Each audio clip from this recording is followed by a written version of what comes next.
teacher this day. In Jesus' name we pray. Amen. Good Amen. morning again. Ang topic po natin is ang mga parabola at milagro ni Jesus. Ayan. Thank you sa ating nag-share po sa share sa screen, no? So ito po ang mga parabola at alam niyo na to, pero it is a reminder sa lahat, no? Anong ginawa ni Lord when He was here on earth during His time, no? He speak through parables sa mga tao para they will understand more. At mayroon din na nag-ano si Lord sa kanyang 12 disciples, alam na natin, no? 12 disciples, na mayroon din na kinukwento niya talaga yung ang direct, no? Direct talaga kinukwento. At sa mga tao, he's using parables. So, let's open our Bible sa Mark chapter 4, no? Oh, yes. We can read that. Pero very mahaba man, no? Sige, okay lang. I will just summarize, no? Sa Mark chapter 4, no, hanggang 10 to 12 man yan. Hanggang medyo mahaba yan, pero I will just summarize, no? From verse 1, kung babasahin natin lahat, ang seeds dito represent the Word of God. So itong isang farmer, no, sowing the seeds, some fell in the pod, some fell in the rocky roads or rocky ground, and some among thorns, and some in the good soil. So ito ang sinasabi dito, no, na ang ibig sabihin nito, ang soils, it is the condition of the people's heart, no? Yung mga puso natin. May iba-iba yan. Paano tayo how we in application, no? How we receive and apply the word of God in our heart. So, importante talaga to understand and accept it for the full living. Ibig sabihin, we can live, no, when we can apply, and it is good for us. So sinasabi diyan, no, sa Mark 4, at nang siya'y mag-isa na nga sa palibot siya ng kasama at 12, nagtatanong sa kanya tungkol sa mga talinghaga. Ito na, yung mga 12 disciples na. At sinabi niya sa kanila, sa inyo ay ipinakaloob ng makaalam at ng hiwaga ng kaharian ng Diyos. Datapwat, sa kanila na nga sa labas, ang lahat ng mga bagay ay ginawa sa pamamagitan ng mga talinghaga. Yun na po yung mga parables. Upang kung magsitingin sila'y mga kakita aduwag mamalas. At kung mga kinig sila'y makarinig, sorry po talaga yung aduwag mga kaunawa, no? Baka sakaling sila'y mga pagbalik loob at patawarin sila. So yung ibig sabihin diyan, no, sa Mark 4:10 to 12, na sinabi na talaga si Lord sa mga disciples na kinukwento niya sa mga disciples yung direct talaga ang ibig sabihin the kingdom of God, no? About the sower of the seed kanina from verse 1 to verse 9. Then ito na sinasabi niya sa mga disciples na yung understanding talaga by the grace, siyempre yan, guidance of the Holy Spirit yan. Pero sa mga tao, God is talking through parables, yun na. Ngayon, sa Mark 4:26 to 29, at sinabi niya, ganyan ang kaharian ng Diyos, na gaya ng isang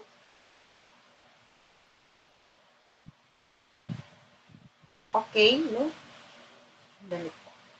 Okay, ayun. At sinabi niya, ganyan ang kaharian ng Diyos, gaya ng isang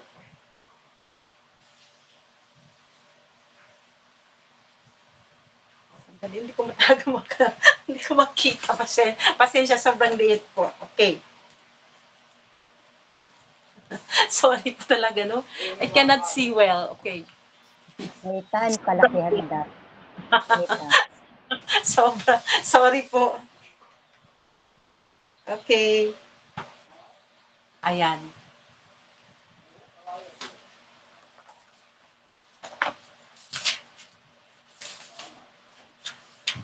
Kita niyo na po, Pastora. Ay, opo. Sige po. Babasahin ko na lang dito. I-jump na lang natin hanggang dito sa Mark 35, 4, 35 to 41. At gumising siya at sinaway ang hangin at sinabi sa dagat, pumapayapa, tahimik ka at humimpil ang hangin at humusen na totoo ang panahon. At sinabi niya sa kanila, bakit kayo natatakot? Wala pa ba kayong pananampalataya? Verse 41, at sila'y nangatakot, nalubha at sila'y nagagasabihan, sino nga ito? Pati ba naman ang hangin at dagat ay tumatalima sa kanya? Ito, another story na po ito. Yung during, nasa barko, sa, yung boat, no? Ano ba yung bangka? Bangka yun, hindi masyadong malaking, natutulog po yun si Lord. Tapos, bigla na ang panahon. Malakas ang hangin, tapos yung tubig pumapasok na sa binta nila, tapos ang mga disciples nandun din si Lord. Kaya lang, that time, tulog si Lord. Tapos sabi ng mga disciples, Lord, don't you care that we're drowning? Please, gising po. At ayun, sabi ni Lord, si Lord, bakit nandun na siya, natatakot pa sila. Kaya yun, minsan po sa ating buhay, no? Kung reflect natin sa ating buhay, minsan, alam na natin we are already born again, nandito si Lord sa puso natin. When we experience, nakita natin mga miracles na ginawa ni Lord. Pero minsan yung mind natin, minsan yung isip natin, yung wala tayong focus kay Lord, sa iba tayo tumitingin sa mga problems, yung focus natin sa iba na. Kaya po yung takot nandyan na. Kaya ganyan ang experience sa mga disciples noon. They experience yung fear, ganon, tapos, ayun, sabi ni Lord, what a little faith. Kaya anong ginawa ni Lord? He rebuked the wind, sabi niya, wind, stop! And yung sobrang lakas ng alon, calm! Tapos sabi ng mga disciples, Lord, even the wind and the sea obeys Him. Kaya po yun ang nangyari na when we come to the Lord, when we believe the Lord, we surrender our total lives to Him. Huwag tayo matakot. Maski anong problem na yun. God is bigger than to our problems. Amen. So, kaya po yun. Itong mga reminders, no, si Lord sa atin na walang imposible sa Panginoon. Lahat yun. Kung may nangyari man ngayon sa Cebu, nakita natin sa news, no? Minsan na-affect din tayo kasi mga Pilipino din yun, mga kapatid, mayroon ng mga tao na nangyari, victim sila sa earthquake, pero naalala ko din doon kami sa Manila, hotel doon sa Manila, na impress sa akin ni Lord doon, you pray for this, here in Manila, you pray. Kaya I prayed, Lord, wag mo talaga pabayaan dito sa Manila kasi kung pagdating ng mga earthquake ganun, mataas yung hotel. Sabi ko, Lord, please protect them. Ngayon, nangyari na ngayon sa Cebu, sabi ko, Lord, siguro hindi ako kulang dati, hindi kami nag-intercede sa Cebu kasi ang dami, di ba, ang mga building din doon. Kaya po, sabi ko, Lord, sorry, siguro hindi ako nag-include sa prayer din sa Cebu, pero ngayon, sabi ko, we will include them sa prayers po. Kaya po, itong mga ganitong mga pangyayari ngayon sa atin, sa bansa natin, sa mga natin, no, sa personal lives, meron tayong mga problems, ganun. Nandyan si Lord. Just call Him. And huwag tayong matakot. No? Sabi nga ni Lord, yung mga disciples din, no, sila na-experience, nandun na nga si Lord, pero still natatakot sila kung mayroon mga ganun, mga, alimbawa yung yun, na storm and a wind. Siyempre, sa tao sila. Ganyan din tayo, tao, pero nandito po si Lord sa atin. He's with us. Sa Hebrews 13, verse 5 and 6, sinabi, the Lord is our helper. No? We will not be afraid, sabi ni Lord. I'm with you. The Lord is with us. Amen. He's our Emmanuel. And then, sinabi din sa patuloy natin, no, sa dito po sa Mark 35 to 41, no? At nang araw din yun, Nang gabi na yan, sinabi sa kanila, tumawid kayo sa kabilang ibayo at pagkaiwan ng karamihan ay kanilang dinala sa daong ayon sa kanilang kalagayan. At mayroon siyang kasamang ibang mga daong. At nagbangon sa isang malakas na bagyo at sinalpulkan ang daong mga alon at ano pa daong halos nagtitigip at siya'y natutulog sa hulian sa ibabaw ng pulso at siya'y ginising nila at sinabi, Guro, wala bagang anuman sa iyo? Mapahamag na tayo ayon. Binasa ko ulit. Pero yun na kanina na-explain ko na kung meron tayong mga problems, no? Nandyan si Lord. No? He really cares for us. Akala lang yung mga disciples, ay, tulog-tulog lang si Lord. Pero si Lord, alam niya anong mga nangyayari. Minsan, tinitest din niya ang faith natin. Kaya yung faith natin, patuloy tayo. Yung faith natin, faith is something, di ba? Substance of the things hoped for and the evidence of the things, no? Faith is Hebrews 11, verse 1, kung basahin natin about the message of faith. What is faith? It's the substance of the things hoped for and the evidence that the things are not seen. So yun, hindi natin nakikita yung, pero meron tayong faith. Believe first, then you will see the miracles. Ayun. Sa Mark 5, verse 21 to 43, at nang si Jesus ay muling makatawid sa daong sa kabilang ibayo, nakipisan sa kanyang lubhang maraming tao at siya'y nasa tabi ng dagat at lumapit ng isa sa mga pinuno na sinagoga at nangangalang Jairo. Ayon. At pagkakita sa kanya, nagpatirapa siya sa kanyang paanan. At ipinamanhik na mainam sa kanya at sinabi,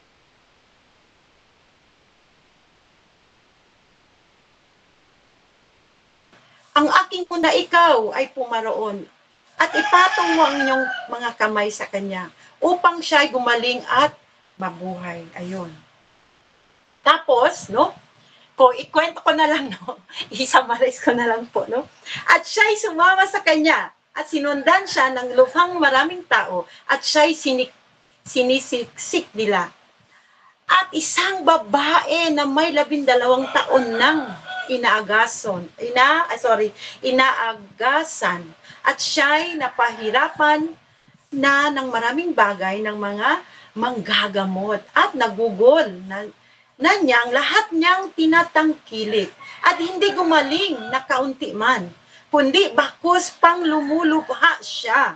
Verse 27, nang pagkarinig niya ang mga bagay tungkol kay Jesus at lumapit siya sa karamihan, sa likuran niya at hinipo ang kanyang damit. Ayun. What happened next? Sapagkat sinabi niya, kung mahipo ko man lamang ang kanyang damit, ay gagaling ako. At pagdakay na ampat ang kanyang agas, at kanyang naramdaman ang kanyang katawan na magaling na siya sa salot niya. Amen. At si Jesus, sa pagkatalastas niya agad sa kanyang sarili na may umalis na bisa sa kanya. At pagdakay, pumihit sa karamihan na nagsabi, sino ang humipo ng aking mga damit? At sinabi sa kanya ang kanyang mga alagad, nakikita mong siniksik ang mga kanang makaramihan at sasabihin mo, sino ang humipo sa akin? Tapos sabi niya, at tumingap siya sa palibot-libot upang makita siya na gumawa ng mga bagay na ito. Ngunit ang babae natatakot at nangangatal. Palibhasay, nalalaman ang sa kanya nangyari, no? Lumapit at tirapa sa harap niya at sinabi sa kanyang buong katotohanan. At sinabi niya sa kanya, anak, pinagaling ka na ng pananampalataya mo. Yumaon ka, yung payapa at gumaling ka sa salot mo. Amen.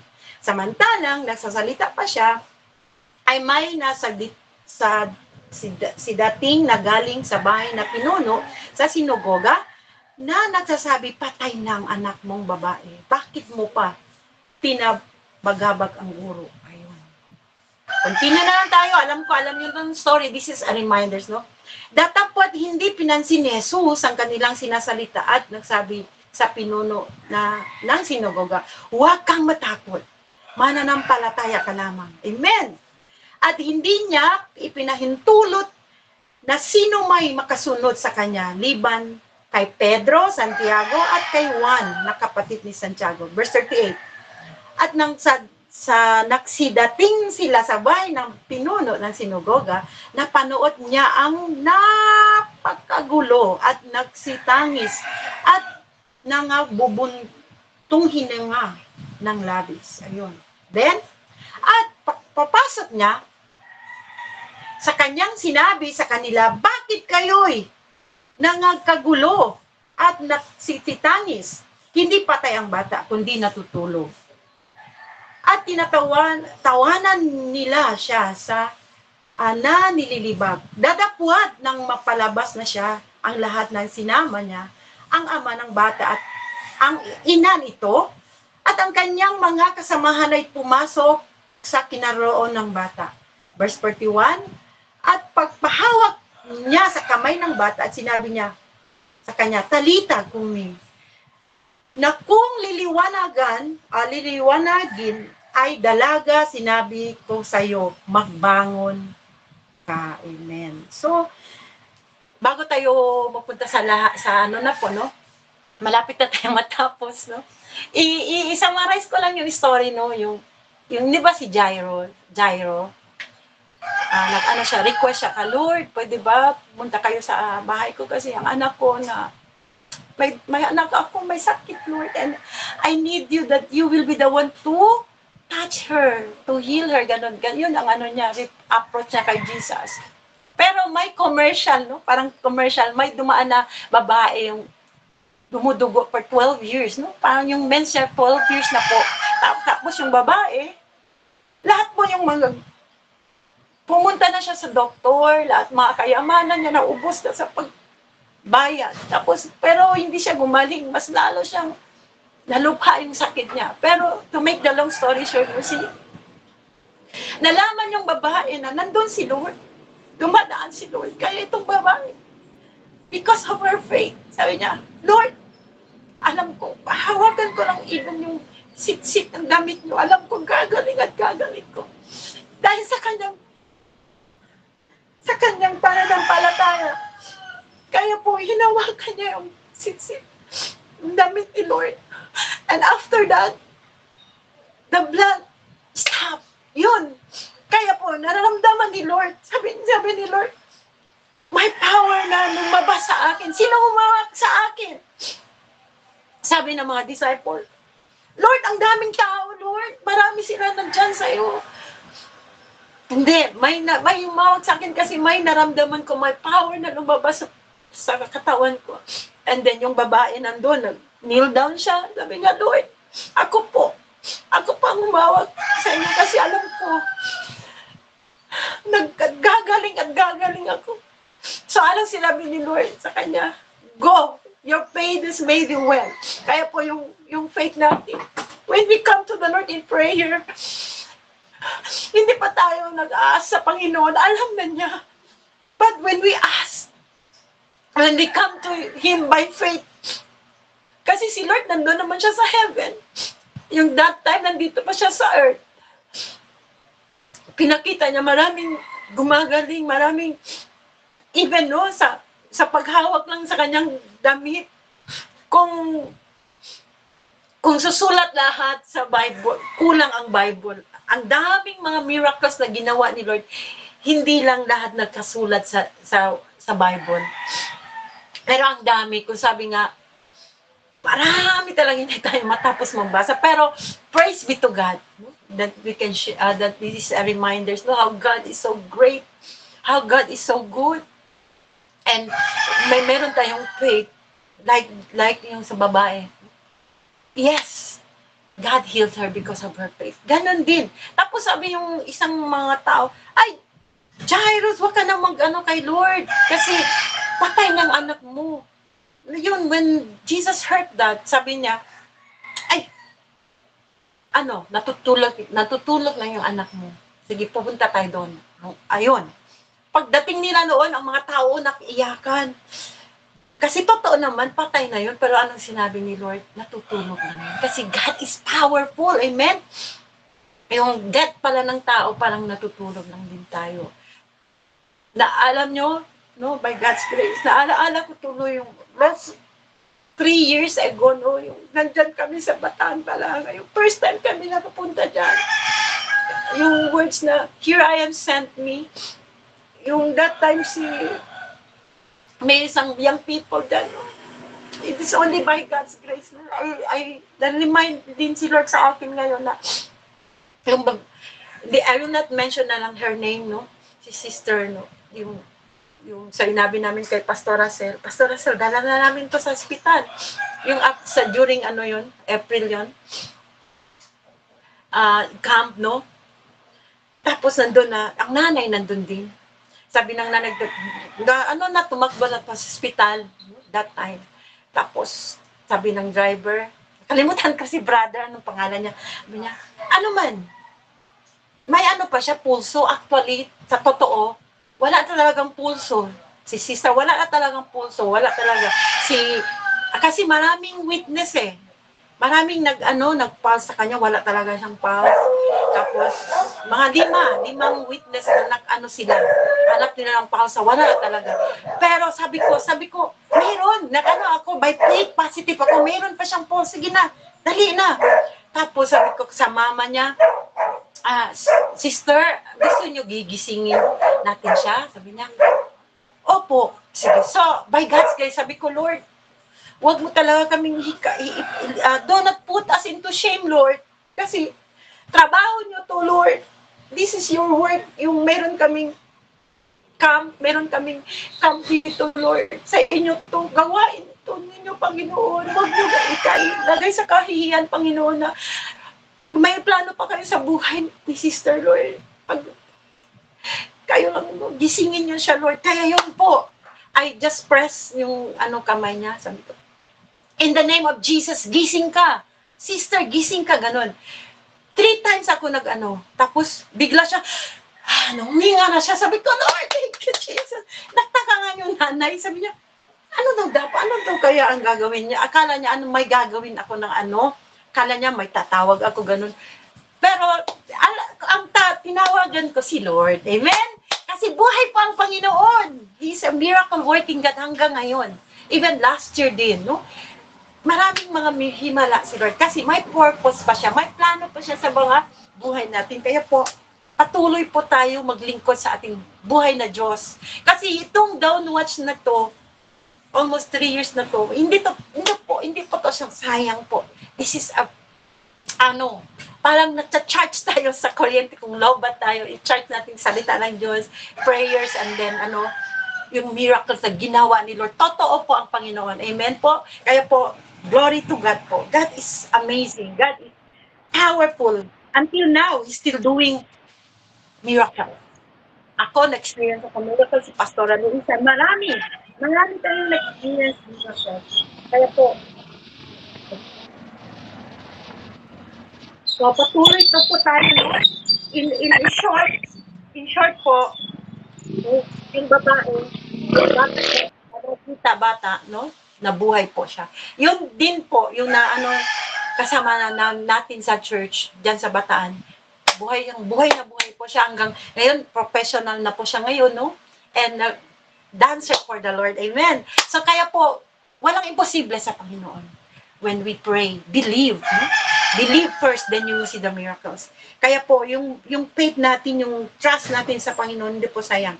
So, sa Mark, malapit na po tayong matapos. No, Mark 8, 1-10, sinabi dito, ng mga araw na yaon, nang magkaroon muli ng maraming tao at wala silang makakain at tinawag niya ang kanyang mga alagad. At sinabi sa kanila, na nahahabag ako sa karamihan sapagkat 3 araw na silang nakngatira sa akin at walang makakain. Ayun. At kung sila'y pauwiin kong nagugutom sa kanilang mga tahanan, ay magsisipang lupaypay sila sa daan at nagsipang galing sa malayo ang ilan sa kanila. So, yun. Then, ito po, continuation po tayo.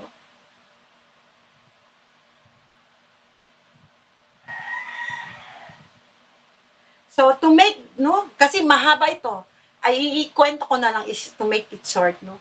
Sa Mark chapter 8 at saka sa Mark chapter 6, yung kwento dito, similarity lang po. Ginawa ni Lord yung miracles. Dito sa Mark chapter 6, no, at ang mga apostol na nangsipisan kay Jesus at isinaysay nila sa kanya ang lahat ng mga bagay sa kanilang ginawa at lahat ng kanilang itinuro, no. At sinabi niya sa kanila, magsiparito kayo ng bukod sa isang dakong ilang at mga pahinga kayo ng kaunti. Sapagkat marami nang nagpaparaot parito at sila hindi naman lamang mga panahon na magsikain. Ayun. No, during this time, ang mga disciples, they are very tired. Tired na talaga sila. Kaya gusto ni Lord, mag-rest sila konti. The verse 32, at nagsiyaon silang nga sa daong at nagpapasa isang dakong ilang bukod. And then, at nangangita sila ng mga tao sa pag-alis sila nangangkilala ng marami at parang nagsisiparaon doon mula sa lahat ng mga bayan at nangaunang nagsirating pa kaysa kanila. Imagine, gusto nila pupunta sa isang lugar para mag-rest, pero ang mga tao nakita, ay, nandun sila, sige, tagbo tayo. Nauna pa yung mga tao, they arrive first, no? Ang mga tao pa nag-arrive first kaysa kasi sila sa binta ba yan sila. Tapos yung mga tao nagtakbuhan, kaya mas no? Kung magtagbo, ganyan din kung magsakay tayo ng barko at saka mag-travel tayo by land, ibig sabihin mauna pala ang maano pala sa no? Sa binta, ayun. 3 days pupunta tayo sa Manila, 3 days siguro. Pag kami. Minsan 3 days, 1 day, ganun. Kung depende lang sa barko. So, sa po, mga 18 hours, depende din sa biyahe. Kaya po ito, no, parang nakikita ko, na-imagine ko, no, ang mga tao noon, no, they really, talaga kay Lord. Hindi lang sa, pagkain physical, kuno spiritually talaga. They want to hear the word of God. They are hunger and thirsty about the word of God. So, nang gumabi na at nagsilapit sa kanya ang kanyang mga alagad at nagsasabi, ilang ang dakong ito at gumagabi na. Ayun. Ano sinabi ni Lord? Payaunin mo sila upang sila'y magsiparoon sa mga bayan at mga nayon sa paglibot-libot nito at mga sibili ng anumang makakain. Nagsisibili, ibig sabihin magbili daw sila ng pagkain. Datapwat, siya ay sumagot at sinabi sa kanila, bigyan ninyo sila ng makakain.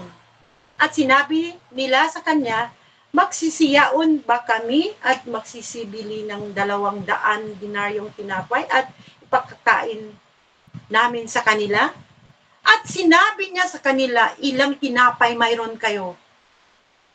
Magsiparaon kayo at inyong tingnan. At nang mga alaman nila sa kanila, sinabi 5 at 2 isda. Ayun. At inutos niya sa kanila, paupuin sila lahat ng puluputong sa ibabaw ng damuhang sariwa. Ayun. At sila'y nagsiupong hanay-hanay, tiksagandaan at tiklimangpu. Sorry talaga yung ko, no? At kinuha niya ang 5 tinapay at ang 2 isda. At patingala sa langit, basta he lift up, no? Looking sa heaven, no? Si Jesus. at kanyang pinakpala at pinuputol-putol ang mga tinapay. At sinabi niya sa mga alagad upang ihain nila sa kanila at pinamahagi niya sa kanilang lahat ng dalawang isda. At nagsikain silang lahat at nangabusog. At kanilang pinulot ang mga pinaputol-putol, 12 bakol na puno ng tinapay at mga isda naman. Amen. No? Nakita natin ang miracles ni Lord. No? Imagine, 5,000 men, tapos 2 isda, 5 tinapay when Jesus prayed. No? Nag-pray po si Lord, nagpasalamat siya in advance. No? And ginanyan niya, pinutol niya, lahat sila nakakain, may sobra pa, 12 baskets. Imagine, no? Situation ito na, doon sa Mark chapter 6, yun po ang situation. 5,000 men. Men lang yun, ang mga babae, lalaki, ang mga bata, hindi pa na-count, pati yung mga babae, mga wives, lalaki lang. Kaya imagine, ang pinaka-powerful si Lord. Kaya po yung last time our pastor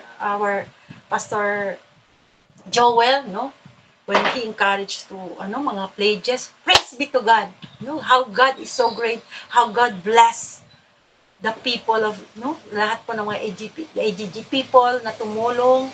Hindi, I will not mention their names because God na yung mag-reward, no? Sino yung mga tumulong sa mga pledges. So, ganyan, si Lord, He do miracles and He gave wisdom, no? Sa ating pastor na mahal na Pastor Joel and sa lahat po, no? Mga pastors nandun. To God be all the glory po.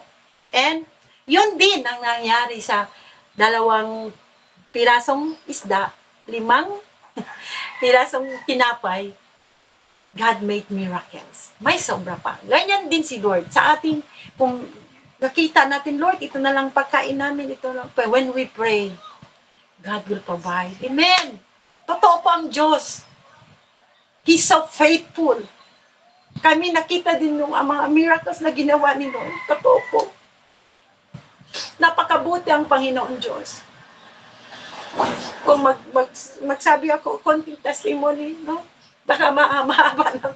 Pero, sige, small testimony lang po. So, last time po, yung after April, no, May, nawala po si Pastor, May, stop po si Pastor Ted ng trabaho niya last May, and then, May, June, July, August, September, May, June, July, August, September na lang siya nakatrabaho ulit. Kaya po, how God is so great, no? Hindi niya talaga kaming pinabayaan. God provides our needs. Pinakita ni Lord na when we trust Him, no? When we preach the Word of God, and God, hinawakan niya kung saan kami, lahat nag-invite sa amin, blessing sa house, blessing sa tindahan, may sobre po binibigay sa amin. Thank you, Lord. God is so great, no? Kaya po, no, si Lord, He never abandon us. Walang-wala na talaga tayo when we pray. Pareho itong, nangyari, no? Kasi si Lord is a compassionate. Ayaw niya na ang mga tao, ma-collapse sa daan. Kaya, ano bang mayroon dyan, no? Ayun. Sabi niya, upo kayo, 50, 150, ganon. And lahat sila nakakain. May sobra pa. Kaya si Lord, when He will give us, He will bless us. More than enough po. Kaya po, totoo po ang Panginoon. Amen, amen na amen. So, another situation, no, sa Mark 7, 14, no? 14 kasi, gawin na natin doon, shortcut, no?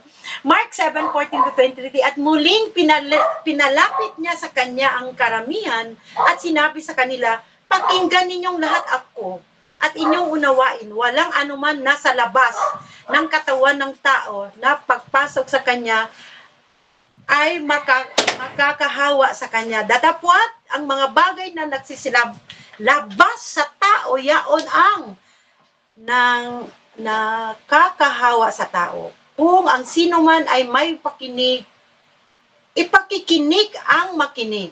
Ay, makinig, sorry. Verse 17, at nang pumasok siya sa bahay, na mula sa karamihan ay tinanong sa kanya ang kanyang mga alagad ng talinghaga. Ayun. Tapos, sapagkat mula sa loob, mula sa puso ng mga tao, lumalabas ang masasamang pag-iisip, mga pakikiapit, mga pagnanakaw, mga papatay sa kapwa-tao at mga pangangalunya. Verse 22, ang mga kasikiman at mga kasamaan, ang pagdaraya, ang kalibugan, ang mataang masama, ang kapusungan, ang kapalaluan, at kamangmangan. Ang lahat ng masamang bagay na ito ay sa loob nagsisipagaling at nakakahawa sa tao. Ayun. Kasi that time, no, yung mga Pariseyo nandun, sabi na, they are watching yung mga disciples, kumakain, hindi man sila huhugas ng kamay. Kasi, yung mga Pharisee, bago sila kumain, totoo, for the health purpose, okay man talaga mag-wash ng hands, totoo yan. Para walang bulati. Para ano tayo sa mga bulati, di ba? Sa mga germs. Okay man talaga, correct man yan. Pero that time siguro, walang alcohol, walang siguro nakano na lang sila sa kamay nila, basta gutom na yun that time. Hindi sila naghugas, kumain na sila. Tapos sabi yung mga friends, hello, marumi yan sila, ganun. Pero anong sinabi ni Lord? Ang mga kinakain daw natin, lumalabas lang yan. Ang nagiging tayo narumihan daw, yung mga sinasabi natin na hindi tayo nagwa-watch ang word. Kasi minsan, yung mga words na hindi tayo nag-watch full, no? Kaya nga, think first before we speak, yun. And because the word of God is so powerful, yun, speak natin ang word of God. Speak natin ang bless natin, build others up, yun. Pero yung sinabi dito, ano daw yung nasa puso, yun ang lumalabas. Ang ibig sabihin nun, ang mga tao nagiging marumi dahil sa mga salitang, hindi pa na sa Panginoon, wala pa, hindi talagang Christian. Minsan, Christian na rin, nakarinig ko pa, alam ko, believers na siya, pero kung nagagalit, ano-anong words na siya. Sabi ko lang, siguro hindi pa ito na real born again. Baka sa mouth lang. Parang ano ba ako, pero yan, be watchful tayo, no? Alam ko wala dito sa Don't Watch ang mga ganyan, sinasabi na ano-ano. Pero yung dito, sa Biblia, during that time, tinatanong kasi sila kay Lord, marumi daw yung gano'n-gano'n. Anong sinabi ni Lord? Ang mga lumalabas sa mouth na yung sa masamang pag-iisip, sa mga pakikiapit, sa mga pagnanakaw, sa mga pagpatay ng kapwa-tao, yun. Pangangalunya, lahat. Minsan sa isip, sa mga when we think that is not pleasing in the sight of God, yun na ang mga kasalanan, yun ang mga sins, yun na ang mga lumalabas na dahil hindi pa sila born again. Kaya po, tayo mga, by God's grace lang po tayo, no? You are saved by God's grace, not by works, nor any man should boast. Hindi tayo pwede magbugalay dahil ako ganun, no. It's only by God's grace. And when we apply the word of God, amen? Bago tayo matapos, no, malapit na talaga. So, ayun, no? Ko na po, conclusion na po. Kasi na lang, 5 minutes na lang. So, para mayroon pa tayong mga take away, no? Ang conclusion ko dito, no, sa Proverbs 2, verse 1 to 5, aking anak, ang mga pangaral ko ay dinggin mo. At ang aking mga utos, ingatan nga at sundin mo. Verse 2, ang pakinig mo'y ibaling wastong karunungan. At ito ay isipin ng iyong maunawaan. No? Proverbs 2 ito hanggang 1 to 5. No? Verse 3, pagsikapin mong hanapin ang tunay na kaalaman. Pangunaway pilitin mong makita at sumpungan. Verse 4, kung ito ang parang pilak na iyong hahanapin ay tulad ng ginto ng iyong miminahin. Ayun, sa verse 5, malalaman mo kung ano ang kahulugan ng paggalang at pagsunod kay Yahweh. At matatamo ang kaalaman tungkol sa Diyos. And lastly, sa verse Isaiah 66 verse 2, sa lahat ng bagay, ako ang may likha. Kaya ako ang may-ari ng lahat na ito. Ako'y nalulugod sa mga taong nagpapakumbaba at nagsisipagsisi sa mga may takot sa utos ko'y sumusunod. Ayun. So, let's pray po. No? Father God, Lord, maraming salamat po sa lahat ng mga reminders, Father. Maraming salamat po, Panginoon, sa inyong presensya, Lord. Thank you, Holy Spirit, for guiding us this morning, Lord. Thank you, Lord, na mga miracles that you have performed, Lord, during sa Mark 8, Lord, na yung 4,000 people, 7 loaves pa rin ang